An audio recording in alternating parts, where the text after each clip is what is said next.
So there's been a whole lot of talk online about the death of Hulk Hogan, the super famous wrestler from the 80s and 90s that a whole lot of people like myself grew up loving. There's some people who are crying online, super sad about this, and there's also some people who are just about tap dancing on his grave. But no matter which side you're on, let's go ahead and jump into what I'd like to say is the truth of the matter. All right. So, if you're like me, I was born in 1987. So, this is a time right when Hulk Hogan became this big, huge deal. Like, they turned him into like almost a modern day, real life Superman, especially when he picked up and body slammed Andre the Giant. And if you know anything about wrestling for real, obviously Andre the Giant helped him out a little bit, right? He jumped a little bit to help him get him up in the air. But either way, it turned Hulk Hogan into this superhuman guy. Like, it made people like me become what they call Hulkamaniacs, right? Um, Again, like, the 1987 WrestleMania was a crazy thing. And then if you're like me, born in 87 and you grew up in the 90s, anybody who raised in the 90s, you know about Nintendo. And if you were a wrestling fan like I was back in the day and you knew about Nintendo, then obviously you had to have this game right here. I remember my cousins had it. I was dying to have it growing up. All of my friends wanted to play this game. And of course, it had their number one wrestler on the cover of it, Hulk Hogan, right? So it was like obvious if you were a young person in the 90s, you had to be a Hulk Hogan fan. And then, like, a lot of y'all probably don't even know what this is, but this is a movie called No Holds Barred that Hulk Hogan starred in. And again, I remember going to my cousin's house and watching this movie. Like, Hulk Hogan had to fight the big, evil, scary Zeus character. He had to have this big, crazy wrestling match with him.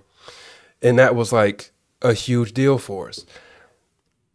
Like, say whatever you want to say about Hulk Hogan, but what I will say is they made, like, the WWF back in the day and WWE now, they are excellent at building these characters and making them larger than life. And that's what they did for Hulk Hogan back in the day. He just became more than just a wrestler. He was in movies. He did a little bit of everything. I even remember this toy here, this pillow. My cousins had this pillow, and every time I would go over, this would be something that I laid on or played with or wrestled with or whatever you call it. Like, this was something that I remember playing with as a kid. Hulk Hogan was a huge deal to all kinds of people, whether you were black, white, Hispanic, didn't matter what you were. Most of us were Hulk Hogan fans.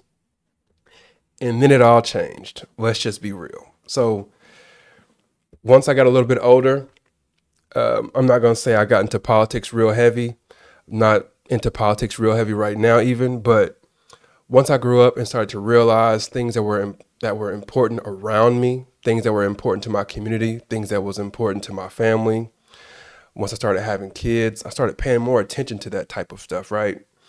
And that's right around the time when Hulk Hogan began to show what I believe is really himself. I'm just going to read this real quick. This is some audio that got captured, and a lot of you probably pretty well aware of it by now. But he was talking about his daughter. He was upset because his daughter had some, let's say, black friends. I'm not going to go any further than that. But he said, I'd rather, if she is going to F some N-word, I'd rather have her marry an 8-foot tall N-word worth $100 million, like a basketball player. I guess we're a little racist. Effing N-word. So that's what Hulk Hogan said on the phone, and the audio got captured because he was upset that his daughter had a black boyfriend. There's some folks out there who have been saying, like, should we judge a person off of his worst moment? I honestly don't think that you should judge a person off of his worst moment unless that moment shows you exactly who that person is inside. And I think these words here, I don't think that this is just a bad moment. I think this is Hulk Hogan telling us who he actually is, especially when you couple that with all of this craziness that he was doing for Trump, up there dancing and doing all this crazy stuff for him. When you couple those two things together, I'm cool on Hulk Hogan. So how did I feel about how did I feel when I learned about his death? Didn't feel anything. I was a little shocked, yeah. Like when I saw Ozzy Osbourne died, I wasn't shocked because I knew about the lifestyle that Ozzy Osbourne lived when he was younger and all that partying and crazy drug life and all that stuff. So I was like, wow. But I wasn't shocked by Ozzy Osbourne. I was shocked by this Hulk Hogan thing, but I wasn't sad about it at all. Mainly because I felt like Hulk Hogan died a long time ago to me when all this stuff started happening.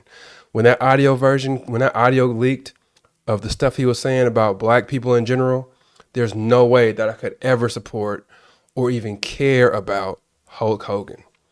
I am a Christian man, so I do believe you're supposed to forgive, but I will never forget what he said. And that made it pretty clear that people who are like me, I feel like, shouldn't care too much about anything that Hulk Hogan has going on. If he had a funeral that comes on TV or streamed on YouTube, I don't care to watch it. I'm not glad or celebrating his death. I think that's way too far. But I'm cool on Hulk Hogan. I won't buy any kind of shirts with Hulk Hogan on it. I won't do anything to honor his memory. Nothing. I'm cool on Hulk Hogan just based on the fact that he has shown me and my people what he thinks of us. And even if it was some other type of people, if he was talking bad about Hispanic people, I'm not cool with that. If there's a black person talking bad about white folks, I'm not cool with that either.